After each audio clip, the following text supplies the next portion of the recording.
If your Facebook application is not working or not opening on your Android device, you can follow the simple steps. You can follow these steps in your iOS devices as well. So, first, you need to make sure that your Wi Fi connection is strong.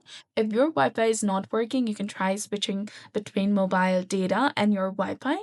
Then, after, you can also try turning on the flight mode for a few seconds and turn it back off. After that, you can also go ahead and make sure that the Facebook or Facebook Lite application, whichever you're using, is on its latest version. To ensure that, you can go ahead, open your Play Store or App Store according to your device. Simply search for Facebook or Facebook Lite application, and if you see an update button over there, make sure that you update it to its latest and newest version available. And after you're done with that, you can go ahead, clear the cache. So go ahead and tap and hold onto this application. Tap on the eye icon in the top. From this page, you need to scroll down and tap on storage, then click on clear cache. Come back, try for stopping this application and re-enable it again, and make sure that you've given all the permissions to this app. Come back.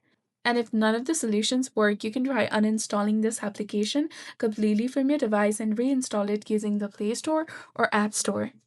Finally, go ahead, try switching off your mobile device completely and turn it back on, or simply restart, and this can definitely help you fix the problem. So that's it for this video. I hope you found this helpful. If you did, please like, share, and subscribe.